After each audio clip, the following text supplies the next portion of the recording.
एका दिवसात बदल काय 302 एका दिवसात पाठवतो तुम्ही एवढं फास्ट येते म्हणजे नाही सर, पहिली माहिती आपण तुम्ही काल तुम्हीच सांगितली मला ती माहिती आणि आज तुम्हीच बघावं लागला. सन्माननीय सदस्यांना मी अतिशय नम्रपूर्वक सांगतो, कालचा जो अहवाल होता तो आपण मागच्या महिन्यापर्यंत घेतला होता. काल असं झाल्यामुळे आपण काल दिवसभर सर्वांशी संपर्क करून जो अद्ययावत आहे अपडेट झालेला डाटा आहे तो काल आज सकाळीपर्यंत घेतला सर. आणि आज सकाळचा अहवाल आहे 292चा. तुम्ही स्वतः करा मला 302चा अगदी बरोबर आहे, मी मान्य करतो सर. परंतु तो अपडेट आपण काल दिवसभरापासून आज सकाळी 11 वाजेपर्यंत हा डाटा प्रत्येक तालुक्याकडून अपडेट करून घेतलेला आहे सर. म्हणून मी सन्मानित सभागृहाला ही माहिती आत्ताची देत आहे. अध्यक्ष महोदय जिल्ह्याची माहिती पूर्ण होऊ द्या, मग बाकी बोला. जिल्ह्याची माहिती त्यांनी सांगायला लागेल सगळ्या म्हणजे शाळेची ती माहिती सांगा. जिल्ह्याची माहिती सांगा. अध्यक्ष महोदय, जिल्ह्याच्या विषयांना मी सर्व सदस्यांच्या वतीनं तोच मुद्दा मांडण्याचा प्रयत्न करतोय. ज्या जिल्हा परिषदच्या 292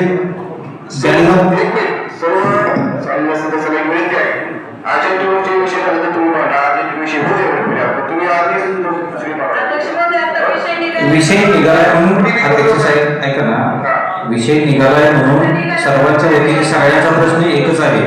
त्यामुळे मी काय म्हणतोय, ज्या स्ट्रक्चर ऑडिट झालेले आहे 292 शाळा आहेत त्याची पाडकाम करून नवीन निधी कधीपर्यंत उपलब्ध करून देत आहे. एक आहे आता शाळेला घडल्यानंतर हा सभागृहामध्ये विषय गरजेचं सुद्धा आला हे कराय. परंतु शिक्षण समितीच्या पहिल्या बैठकीमध्ये जेव्हा ती बैठक झाली त्या चर्चा करू. आपण जिल्ह्यातल्या सगळ्या शाळांचे स्ट्रक्चर ऑडिट करा, म्हणजे आवश्यक असणाऱ्या त्या तिथल्या गट शिक्षणाधिकाऱ्यांना माहिती आणि जरा सूचना दिल्याप्रमाणे ती कार्यवाही होईल.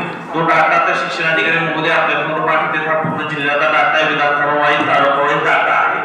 आता त्यांचं इंटर्न घडल्यानंतर बऱ्याचशा सदस्य महोदय सभागृहात आहेत. बऱ्याच जणांचे सभापती म्हणून आपली मागण्या फोन झाल्यानंतर तर तुमच्याशी बोलल्यानंतर सगळी तुमची त्या अपेक्षित मागणी घेतलेली आहे. आणि 1, 2 ते 3 ते 4 दिवसामध्ये आपण बघू म्हणजे शेष मधून काय असेल, डिफिनिशन काय असेल, पालकमंत्री महोदयांशी बोलू.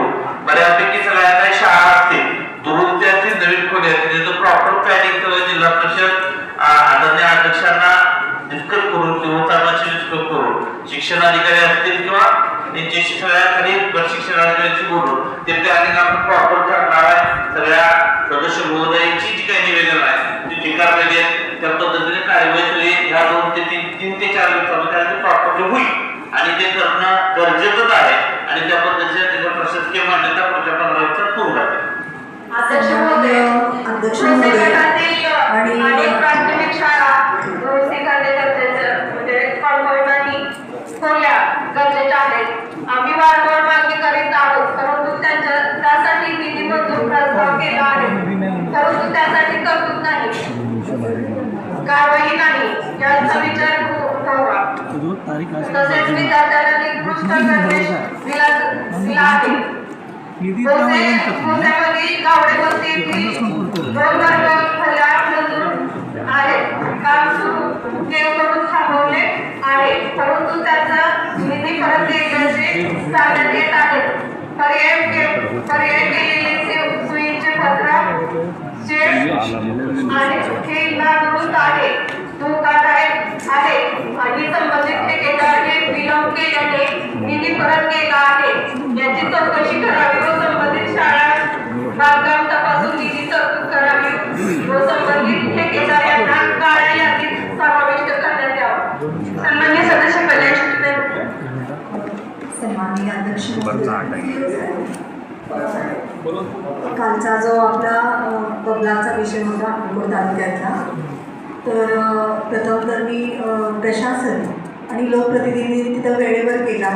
म्हणजे घडलेली घटना ही दुर्दैवी होती आणि तुम्ही म्हटल्यासारखं ती शाळा खूप जुनी, जवळपास मला वाटतं 30-35 वर्षापूर्वीची ती शाळा आहे. जरी ती जुनी असली तरी आपल्या शालेय व्यवस्थापन समिती असू देत किंवा इतरही आपले नागरिक असू देत, कधीही अशी तक्रार केली नव्हती की बाबा ती शाळा जुनी आहे किंवा धोकादायक आहे किंवा ती विद्यार्थ्यांसाठी ती चांगली नाही आहे. पण मध्ये बरेच त्यांचे हे होते छोट्या छोट्या दुरुस्तीचे वगैरे कामं होते वाटतं. मग दुसऱ्या ठिकाणी 1-6 महिन्याखाली दुरुस्ती वगैरे तिथं झाली आहे. पण आत्ता जे तुम्ही म्हणताय म्हणजे स्लॅब नाही कोसळला तिथे, मला वाटतं POPचं जे भाग सेम कोसळलं. हां, त्या गोष्टी तिथं कोसळल्या, पण 6 महिन्याखाली जी दुरुस्ती झाली होती त्या भागाला काहीच नाही झालं. पण याला आता असं नाही म्हणता येणार की बाबा ते कोसळलं आणि लेकरांना थोडंफारच लागलं, असं नाही म्हणता येणार. लेकरं म्हणजे आपल्या सगळ्यांसाठी खूप महत्त्वाच्या त्या हे आहेत. आता आपले सन्माननीय सदस्य पृथ्वीराज भैया असतील किंवा इतरही सदस्य सांगतात, भले आपल्या तालुक्यामध्ये शाळा व्यवस्थित असतील किंवा नसतील, संपूर्ण जिल्ह्यामध्ये जेवढे आपल्या जिल्हा परिषदेच्या अंडर येणाऱ्या सगळ्या इमारती आहेत, तिथं मग लहान लेकरं असू दे किंवा नागरिक असू दे, तिथं जर ते जात असतील आणि त्या इमारती जर धोकादायक असतील, तर आपण सगळ्यांनी वेळेवर ऑडिट आपण करून घ्यावं आणि आपल्या जिल्हा नियोजनाच्या बैठकामध्ये मांडून जास्तीत जास्त निधी त्याला घ्यावी. आणि मला वाटतं संवेदनाने, म्हणजे असंही नाही म्हणता येणार की प्रशासन काम करत नाही आहे, असंही नाही म्हणता येणार की सदस्य लोक खूपच ॲग्रेसिव्ह होतात. ॲग्रेसिव्ह होणं साहजिक आहे. प्रत्यक्षात तिथं ते उपस्थित असताना त्यांच्यासमोरची परिस्थिती असती, मग बऱ्याचशा गोष्टी अशा होतात की ते होतातच असं नसतात. तर पहिलं प्राधान्य तर तुम्ही प्राथमिक शाळांना द्यायला पाहिजे, अंगणवाड्यांना तुम्ही द्यायला पाहिजे आणि त्याच्यानंतर मग बऱ्याचशा गोष्टी असतील तुम्ही लोक ते करून घ्यायला पाहिजे. फक्त मला एक सांगायचं आहे, बबलाचा जो विषय झाला तिथं स्वतः तुम्ही CEO साहेब तुम्ही गेलात, मला वाटतं कादर शेख सर स्वतः गेले होते, BDO साहेब गेले होते, पंचायत समितीचे उपसभापती साहेब गेले होते आणि पालकांची संमती घेऊन त्या सगळ्या लेकरांना आपण प्रायव्हेट हॉस्पिटलमध्ये नेऊन त्यांच्यावर उपचार केलं. एखाद्या लेकराला अगदी बोटाला लागलं, त्याच्यावर छोटंसं ऑपरेट करावं लागलं आणि दुसऱ्या लेकराला ज्याला उलटी होत होती, पण डॉक्टरांनी सांगितलं होतं की CT स्कॅनची गरज नाही आहे, तरी पण आपण एक काळजी नसावी, त्या लेकराला काही नाही व्हायला पाहिजे, त्याच्यासाठी CT स्कॅनही करून घेतला. त्याच्यासाठी प्रशासनाचं पण तुम्ही काम केलं, त्याच्यासाठी तुमचं कौतुक पण आहे. लक्षही आपण सगळ्यांनी दिलं पाहिजे असं वाटतं.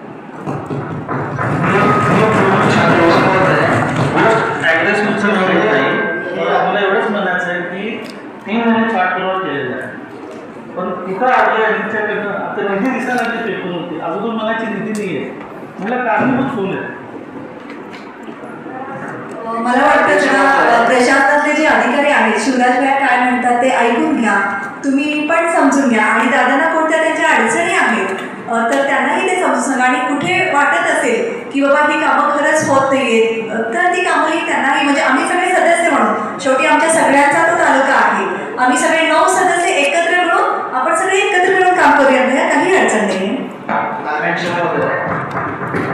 आता ही दुसरी जिल्हे आणि दुसरी जिल्हे असताना मी सातत्यानं माझ्या जिल्हा परिषदमधले माझ्या गावची स्वतःच्या उघड वस्तीच्या शाळा सगळेजण त्या ठिकाणी प्रश्न उपस्थित करतात की शाळा पडायला लागली, शाळा पडते, त्याची दुरुस्ती मागते. मी आपल्याकडं शाळेसाठी जागा मागतो आणि आज विद्यार्थी म्हणजे शाळेच्या वाट्यात शाळा करतो.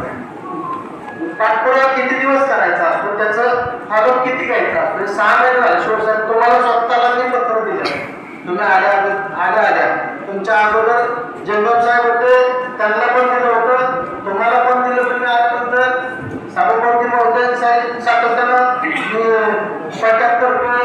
शिक्षणाधिकाऱ्यांना आता काय करतो नाही, कारण त्यांनी ज्या वेळेला मी फोन केला त्या वेळेला फॉलोअप केला, परंतु वास्तवमध्ये फॉलोअप घेणं सभापती महोदय तुमचं, अध्यक्षांचं, शिवसाहेबांचं काम आहे. खऱ्या अर्थानं जिल्हाधिकाऱ्यांबरोबर आपली मिटिंग घ्यायला पाहिजे. 3 महिने झाले तुम्हाला मिटिंग घ्या म्हणतोय आणि जागा उपलब्ध करून द्या. तिथं आपली शासकीय सरकारी जागा आहे, कुठल्या विभागाची जागा आहे, तरी पण आज त्या ठिकाणी मला जागा उपलब्ध होत नाही. आज तुमचा गटशिक्षण अधिकारी तालुक्याचा आमच्या त्या शाळेवरती गेल्या शाळेवर तुमचा या अकोलकोटची घटना घडली. आज तिथल्या वस्तीतली जिथं शाळा भरती त्याचा फोटो जर दाखवला तर त्याला पहिल्या घरात भरती. विद्यार्थी किती शिकतात महत्वाचं नाही, पण ते विद्यार्थी गरीबाचे आहे. जिल्हा परिषद शाळा गरीबाची आहे आणि गरीबाचे विद्यार्थी तिथं शिक्षण घेत असताना त्या शाळेला जर जागा उपलब्ध होत नसत, गेली 20 वर्ष झाली या गोष्टीला सदस्य असेल, आमदार असतील, यांनी आजपर्यंत या गोष्टीचा पाठपुरावा करायला शुल्लक गोष्ट आहे.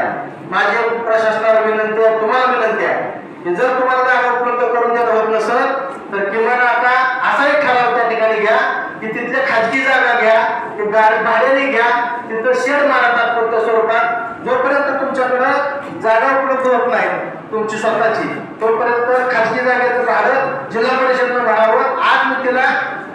शेळ्यांच्या गटात जरी भरत असलं तर शिक्षकांच्या पगारातून पैसे त्या ठिकाणी दिले जातात ही गोष्ट आपल्याला कशी वाटते तेवढं तुम्ही सांगावं की शिक्षक स्वतःच्या नोकरीसाठी मग त्या ठिकाणी पैसे खिशात घालते आज मी तिला त्या विद्यार्थ्यांचे भाड्याच्या तत्वावर आणि ती शाळेला जागा पाहिजे अशी नाही का तर माझं गाव कुंडवाडी शहरा लगती आणि जी शाळा आहे ती एकदम शहराच्या नदीची शाळा आहे आणि तिथं खूप मोठा रेट आहे त्या जागेचा माझी विनंती आहे की आपल्या ह्या जिल्हा परिषदला की आपण खाजगी जागा भाड्याने घ्यावी त्याचं भाडं आपण जिल्हा परिषदनं भरावं तिथं शेड मारावं आणि तात्पुरत्या स्वरूपामध्ये तिथले विद्यार्थी सुरक्षित ठिकाणी शाळेत शिकवायचं अशी प्रस्तावना करावी आणि तो तसा ठराव तुम्ही आज घेणार का?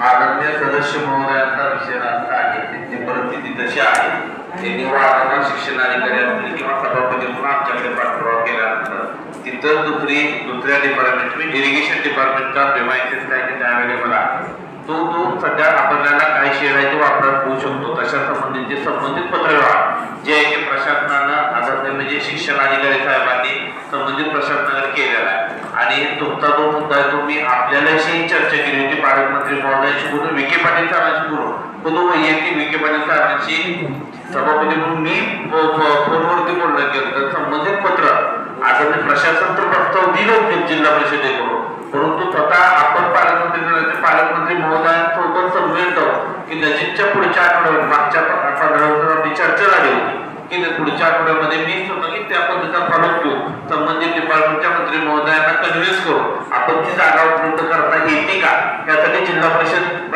प्रशासन प्रयत्न करणार आहे आणि तशा पद्धतीचं नियोजन करू मी तुम्हाला जागा उपलब्ध करायला विलंब तुमच्याकडनं होणार आहे मी तुम्हाला प्रस्ताव काय मानतोय की जिल्हा परिषद भाडे तत्वावरती खाजगी जागा घेणार का?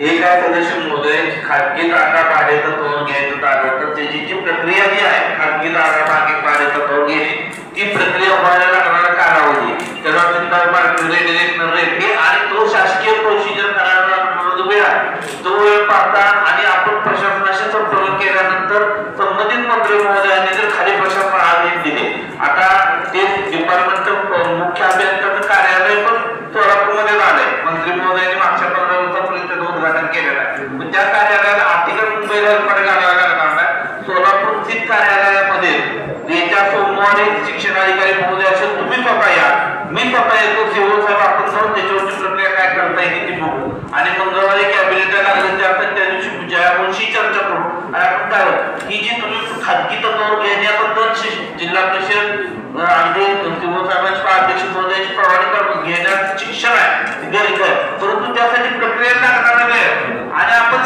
शासनाकडे जेवढं पाठी मिळालं तेवढं खाजगी प्रक्रिया लागणारा वेळ हा तेवढा नाही का त्याच्याविषयी जास्तीत येईल असं मला वाटतंय याच्यावर प्रशासनाने काय करतं मत व्यक्त करावं शिवसाहेबांनी सांगावं की ह्याच्यात अशी तरतूद आहे का नाही? सर आपल्या विभागाकडे तशी तरतूद आहे पण अर्थ विभागाकडून काही आपल्याला सूचना मिळाल्या रिअप्रोप्रिएशन किंवा इतर काही नवीन हेड निर्माण करता येते का मग या बाबी तपासून घेऊन मग आपल्याला त्या संबंधी सांगता येईल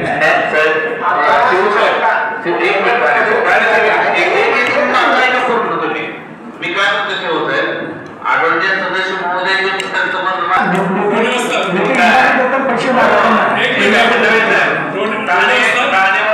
विषय एक आहे तुमचा मुद्दा निरास्त आहे तुम्ही ज्या दिवशी तिथे सापांची पण तिथे सर्पदंशाची भीती मुलांना त्यामुळे आमच्या सगळ्यांच्या वतीने या सगळ्यांच्या वतीने आम्ही तुम्हाला विनंती करतो की महिन्याभराचा आज हा विषय आपण हाती लागतो अध्यक्ष महिना म्हटल्यानंतर पावसाळा जातो पूर्ण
माहितीसाठी सांगतो 6 महिने झाले शिक्षणाधिकाऱ्याच्या रोज एक दुसरा कॅबिन लागली रोज सभापतींच्या कॅबिनला आहे आणि नसेल तर बोला या गोष्टीसाठी एवढं पटकिडकीनं काम करतो तरी काय अजून मला 15 दिवसात अवधी दिली तर 1.5 महिन्यात अवधी दिली तर सभापती महोदयाने आज 6 महिने झालं अतिशय महत्वाचा विषय आहे आम्हाला सुद्धा त्यामध्ये काय मदत करायची असते आम्हाला तुम्ही आदेश करावा आम्ही सगळेजण त्या ठिकाणी सदस्य महोदय आणि ते चेअरमन साहेब बसले एवढे मोठे आमच्या शेजारी काही अडचण नाही तुम्ही आदेश करा आम्ही काम पूर्ण करू लागतो अध्यक्ष महोदय आता आगे म्हटलं जी कोणत्याही संबंधित विषयावर नेमकं काय तो निर्णय घ्या हा विषय संपर्क नाही परत हा विषय पुढे येणार आहे घरी परिस्थिती गंभीर परिस्थिती नेमका काय आपल्या डिसिजन घ्यायचा तो चर्चा करा ते 8 दिवस जे म्हणले 8 दिवस आम्ही फक्त 15 दिवसात करून आपण तो निर्णय होऊन 15 दिवसात तरी त्याच्या ऐकी व्यवस्था व्हावी त्याला बंदोबस्त कसा शासनाच्या करताना हा निर्णय तुम्ही घ्या कारण परत तो विषय मागं पडला की परत तो विषय पुढे येतो ते दर 2 दिवसांनी आपल्याला ठरत आहे ते तुमच्याकडे आले अध्यक्षाकडे गेले माझ्याकडे आले तर तुम्ही आपला निर्णय करत असला तो निर्णय कसा तुम्ही घ्या अध्यक्ष महोदय देश जिल्ह्यामध्ये आता जी अक्कलकोटला दुर्दैवी घटना घडली तर ती तशी दुर्दैवी घटना आता थोड्या वेळात आता पावसाळ्याचे दिवस आहेत त्यात होऊ नये आता तुम्ही सर्वे करताय स्ट्रक्चरल ऑडिट करताय तर जे जास्त धोकादायक इमारती आहेत शाळेच्या तर त्या इमारतीमध्ये मुलांना न बसण्याचा एक आदेश पारित करावा तुम्ही त्यांना तात्पुरती शेडमध्ये बाजूला कुठं सोय करून द्या पण ती घटना परत अजून होऊ नये त्यासाठी तुम्ही काळजी घेतली पाहिजे पावसाळ्याचे दिवस अजून तशी होऊ शकते आता तुमचा सर्वे चालू आहे सेक्शनल ऑडिट चालू आहे तर ती अति धोकादायक ज्या इमारती दिसतात तर त्यामध्ये मुलांना न बसण्याचा तुम्ही आदेश पारित बसू नका म्हणून आदेश पारित करावा आणि त्यासाठी त्यांची तात्पुरती सोय करावी ही विनंती अध्यक्ष साहेब पंढरपूर तालुक्यातल्या किती शाळांचं स्ट्रक्चरल ऑडिट आहे ते तुमचं नाही पंढरपूर तालुक्यातल्या किती शाळांचं सर तालुका नाही सांगा तालुका नाही सांगा साहेब तालुका नाही सांगा पंढरपूर सर पंढरपूरचे एकूण 1121 वर्ग खोल्या आहेत एकूण पंढरपूर तालुक्यामध्ये त्यापैकी 152 इतक्या वर्ग खोल्यांचं स्ट्रक्चरल ऑडिट झालेलं आहे आणि त्याच्यापैकी 136चं पाडकाम पूर्ण झालेलं आहे आणि 16 ठिकाणी पाडकाम पूर्ण झालेलं नाही मोहोळ तालुका मोहोळ माझ्या मतदारसंघामध्ये सर मोहोळ तालुक्याला 1128 इतक्या वर्ग खोल्या आहेत त्यापैकी 122 इतक्या वर्ग खोल्यांचं स्ट्रक्चरल ऑडिट पूर्ण झालेलं आहे आणि आपण 98 वर्ग खोल्या ज्या आहेत पाडकामाला परवानगी दिलेली आहे त्यापैकी 92 वर्ग खोल्या ज्या आहेत त्याचं पाडकाम झालेलं आहे 6 वर्ग खोल्या ज्या आहेत त्यांचं पाडकाम झालेलं नाही कुठल्या कुठल्या ठिकाणच्या पाडकामाला परमिशन दिली राहिलेले ज्यांचं पाडकाम केले नाही त्याची यादी आहे माझ्याकडे मोहोळ तालुक्यामध्ये पिटले इथले 6 वर्ग खोल्याचं काम पेंडिंग आहे पाडकामाचं घसारा रक्कम काढून पाडकाम पूर्ण करायची प्रक्रिया सुरू आहे पेनूरचे 6 बिटलेचे 6 वर्ग खोल्याचं पाडकाम झालेलं आहे पेनूरचं नाही आलं सर याच्यामध्ये स्ट्रक्चरल ऑडिट होऊन पाडकामासाठी अध्यक्ष महोदय त्या ठिकाणी मी मगाशी पेनूरचा विषय मांडलाय मी 81 वर्षाची शाळा झाली भाऊ या ठिकाणी सगळं फोटोज पाठवले आता 1 तास 2 तासामध्ये त्या ठिकाणी शाळा पडलेली आहे आणि सगळं आपलं क्लिअर झालं डॉक्युमेंट पूर्ण सगळ्या ठिकाणी पाणी दिली सगळं रिपोर्ट केलेले आहेत सगळ्यांनी तर त्या ठिकाणी ते मला लवकरात लवकर ती शाळा पाडून द्यावी वर्ग कोण आपल्या काळजीला आहे तोपर्यंत नियोजन शाळाच पाडून ठेवू आपण परत उद्या परंतु काय काम आहे आपल्याला त्याची आपण दक्षता घ्यावी ही विनंती सन्मान्य सदस्यांनी सांगितल्याप्रमाणे आता तो प्रस्ताव मागून घेण्यासाठी मी पाठपुरावा स्वतः करतो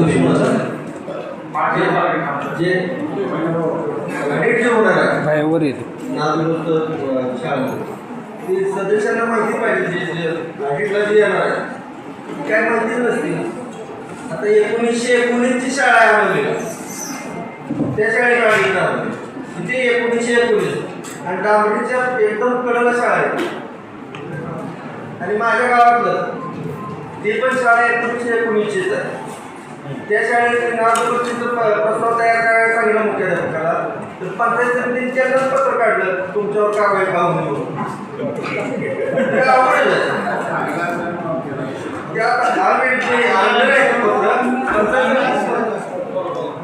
पंचायत समितीचं पत्र आणलं नाही त्या अधिकाऱ्यांनी दिलेलं मुख्याध्यापकाला. 1919 शाळा आहे आणि आंदोलनाची तर शाळा.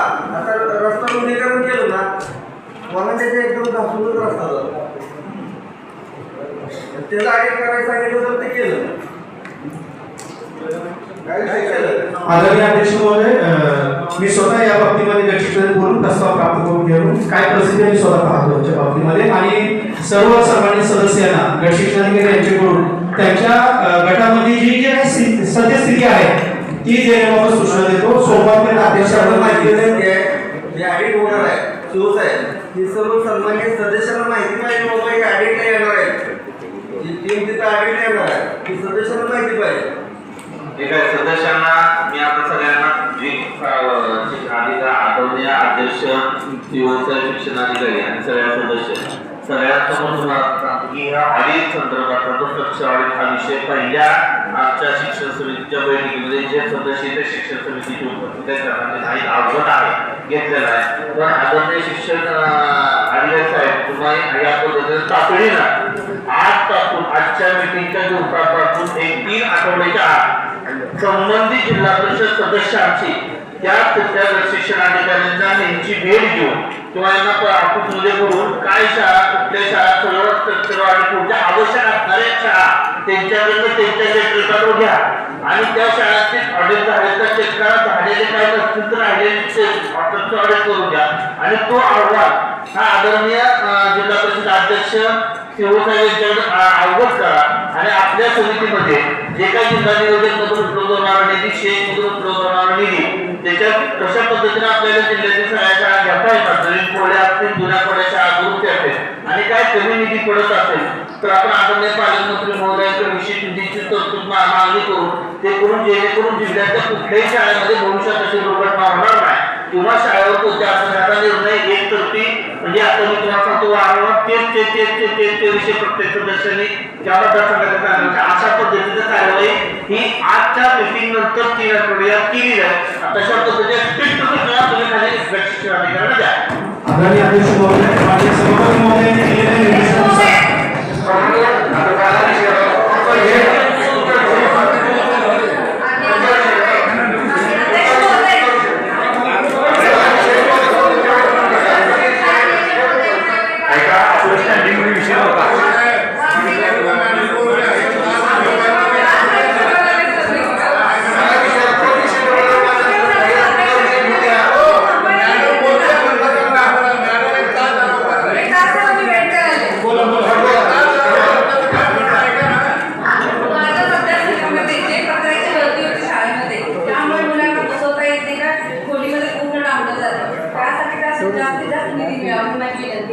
आणि तसंच माझ्या मतदारसंघामध्ये सेमी इंग्लिश मिडियम क्लास चालू करावा आणि परत महिलांना आणि मुलींना सॅनिटरी हे पण पुरवठा केला पाहिजे ही माझी विनंती. आणि दुसरं माझ्या गटामध्ये भंडारकोटामध्ये जे शाळा आहेत ते पूर्ण नदीचे काढलेले आहेत, पूर्ण नदीचं पाणी शाळेमध्ये जातं तेव्हा त्या मुलांचे सगळे हात पाहिजे त्या मुलांना दुसऱ्या बिल्डिंगमध्ये करावं आणि त्यांना दुसऱ्या ह्याच्यामध्ये त्यांची शिकण्याची व्यवस्था करावी ही माझी विनंती.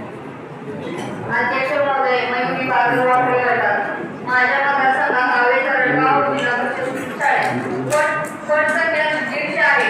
त्या नागपूर आहे त्यामुळे मुलांना बसायला अडचण आहे. जे स्ट्रक्चर दिले त्याची दखलही तुम्ही घेतलेली नाही. ती दखल घ्यायची विनंती माझ्याकडून. आणि तसेच जिल्हा परिषद शाळा इयत्ता 5वी पर्यंत पहिली ते 5वी पर्यंत शाळा आहे त्या शाळेमध्ये कॅम्पस तयार नाही त्याची पण दखल घ्या. अध्यक्ष सभापती मुलांना ऑफिसचा विषय नाही आहे पण सिमिलर ग्राउंड्सवरती खूप इम्पॉर्टंट विषय आहे.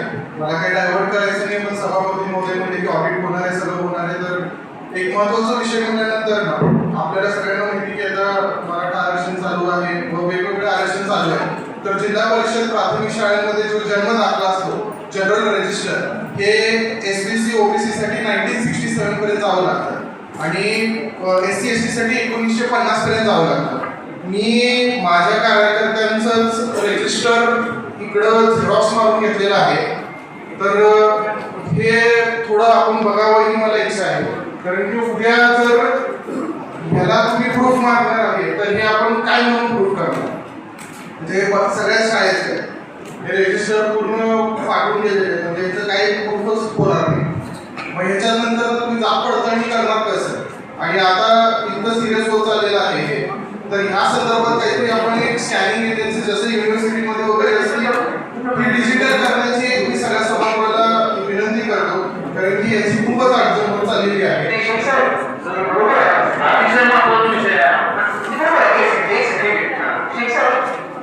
सर आपण काय करू म्हणजे आपण काळजीने सेंटर काढू आणि सगळे यस सर प्रश्न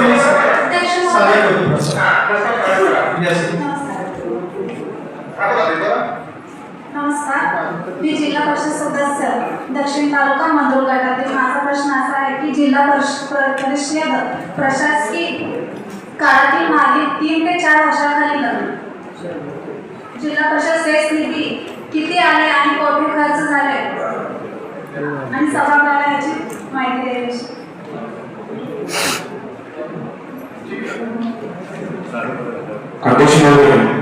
कालच्या जीबीला विषय झाला होता की शालेय गणवेशांचा विषय. मी शिक्षणाधिकारी साहेबांच्या निदर्शनाला आणून घेतो की आपण त्यावेळेस सांगितलं की गुणवत्तापूर्ण कॉटनची कापड, त्यात किती कॉटन असलं पाहिजे, शाळेला गणवेश दिला पाहिजे. आणि ती आपण त्यावेळेस उपाध्यक्ष साहेब होते दिली होते, त्यावेळेस आपण असं ठरवलं होतं की ते एखाद्या चांगल्या गारमेंटला आपण कपडे देऊ आहे, चांगली क्वालिटीची कपडे देऊ आहे. तर माझ्या निदर्शनाला असं आलं की विषय नाही आपला स्टँडिंग हा विषय झाला, आपला मांडण्याचा विषय ठरला. स्टँडिंग नाही एवढा विषय घ्या पुढचं ऐका ना, महत्वाचा ऐका ना साहेब, एवढा हा विषय महत्वाचा आहे की शिक्षण अधिकाऱ्यांच्या चुकीमुळेच आहे, शिक्षण अधिकाऱ्यांच्या चुकीमुळं आणि ठराविक लोकांना हाताला धरून विषय समजायचे केले जातील पण आयत्या विषय झाला. साहेब आम्ही जीबी 11 वाजता दररोज घ्या म्हणतो ना, तुम्ही 2 वाजता घेता, परत 3ला चालू करता. आम्हाला सांगा मांडायचा नसेल तर सांगा, आम्ही मांडत नाही विषय. मग अध्यक्ष महोदय विषय असा आहे, मी शिक्षण अधिकारी महोदयांना सांगितलं होतं की हे बचत गटांना कुठेही महाराष्ट्रात केंद्र दिलं जात नाही, बचत गटामार्फत कपडे कुठेही शिकले तरी या लोकांनी जाणीवपूर्वक हे माझी मुलगी पहिलेली आहे. मी ज्यावेळेस कॅन्टीनमध्ये विषय मांडला त्यावेळेस साहेबांनी काय केलं, माझ्या शिक्षणाधिकाऱ्याला फोन करून सांगितलं तेही जाऊन शाळा चेक करा. पूर्वी माझी शिक्षकांनी विचारलं तुझ्या वडिलांना असं जेडपीट केलंय, पूर्वी डोळं मोठं करून माहीत बघायला गेली, तुम्ही कशाला असं भानगडी करता बाबा मुली.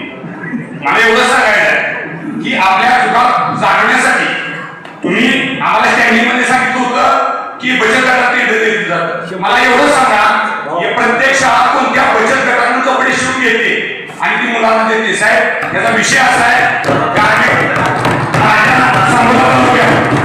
ठीक आहे, तुम्हाला अवगत करतो. हा विषय आपली चर्चा झाल्यानंतर परवा शिक्षण विभागाचा आढावा घेण्यासाठी काय सदस्य नव्हते, पण शिक्षण पूर्ण डिपार्टमेंट आढावा देत असताना डिपार्टमेंटच्या संबंधित सगळ्या शिक्षण अधिकाऱ्यांना सभापती म्हणून स्ट्रिक्ट सूचना दिली की कुठल्या जरी शाळेचा गणवेश जर कुठल्या दुकानात घेतलेला दिसला किंवा कुठल्या व्यक्तीकडे घेतलेला दिसला तर चालणार नाही. तर गणवेशा संबंधित बचत गटाकडून त्यामध्ये असं सांगितलं फर्स्ट प्रायोरिटी ते गावानंतर तो गणात नसतो तर त्या गटातच नसतं तर तालुक्यात. अशा पद्धतीनं पर्टिक्युलर चर्चा होऊन त्याची निमित्त सुद्धा आमच्याकडे आहे.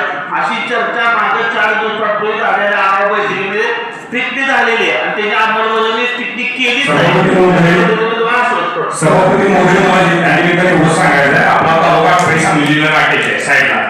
सांगली जिल्ह्यातून टोटल शाळेत गणवेश आणले. मला तर शिक्षकांना व्याप लावायचं नाही, पण ही यंत्रणा जी आहे ती चुकीच्या पद्धतीने कार्यरत होती. 140 रुपये 150 रुपयेला फुदरडी देशाने दिली. जनावरांना सुद्धा माणसं मापाची दावखंड केलेल्या लेकरांना त्या पुरींच्या पायाच्या खाली गावून गेले लहान ते पोरांना चेहरे बसत नाही, त्याच्या चेहरी खराब आहे, त्याच्या गोड्या खराब आहे, सगळं म्हणजे वेगळ्या पद्धतीने चाललंय. शिक्षणाची गुणवत्तापूर्ण शिक्षण आपण देत असताना, ते विद्यार्थ्याचा मूलभूत अधिकार असताना, राज्य सरकार केंद्र सरकारचे एवढं मोठं बजेट असताना फक्त अधिकाऱ्यांनी कुचराई करणं आणि खालच्या लोकांचं हे संबोधन करणं, त्यामुळे चुकीच्या गोष्टी करता. मी साहेबांना वारंवार दोनदा बोलतो, साहेबांनी मला दोनदा असं सांगितलं, चुकीचं उत्तर दिलं. साहेबांनी उत्तर देत असताना मला सांगितलं, मी तुम्हाला नम्रपणे सांगतो तुमची लँग्वेज चुकीची आहे. आता गाव खेळता माणूस कसा बोलणार तो चुकी सांगा, लँग्वेज तुम्हाला काय गुन्हे घेऊन आहे वस्तू. अध्यक्ष महोदय, सन्माननीय समितीमध्ये झालेल्या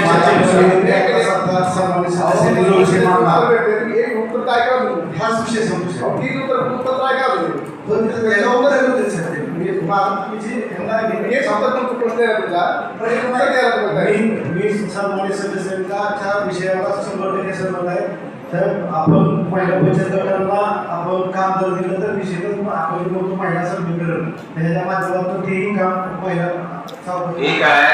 आदरणीय सदस्यांनी स्टँडिंगच्या मीटिंगमध्ये हा विषय उपस्थित केला होता. त्या मीटिंगमध्ये ही चर्चा झाली होती आणि स्टँडिंगची मीटिंग झाल्यानंतरच ही चर्चा परवानगी झाल्यानंतर हा जेव्हा शिक्षण विभागाच्या आढावा बैठक ही आम्ही आमच्या डिपार्टमेंटला लावल्यानंतर त्यामध्ये ही जी तुम्ही सांगताय ही आता सभागृहात उपस्थित केला, हा सगळ्या विषयाची चर्चा संबंधित डिपार्टमेंटच्या मीटिंगमध्ये झालेली आहे आणि तशा पद्धतीच्या सूचना खाली दिलेल्या आहेत. तर तशा पद्धतीने अंमलबजावणी करण्यासाठी स्ट्रिक्ट सूचना व्हाव्या ते शिक्षणाधिकाऱ्यांनी संबंधित देशांना त्याचे पत्रव्यवहार करायला सूचना दिलेल्या आहे.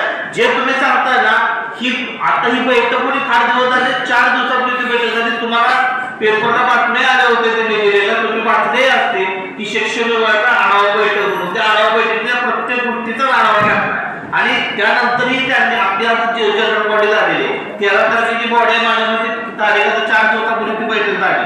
त्यामुळे ह्या सूचना खाली संबंधित डिपार्टमेंट मार्फत दिलेल्याच आहेत आणि भविष्यात तशी कार्यवाही त्याचा बंदोबस्त होणार. माझं साहेबांना एवढंच म्हणणं होतं की जिल्ह्यात हा विषय झाला, त्यांनी माझ्या 4 शाळा निवडून तर शिक्षण तुमच्या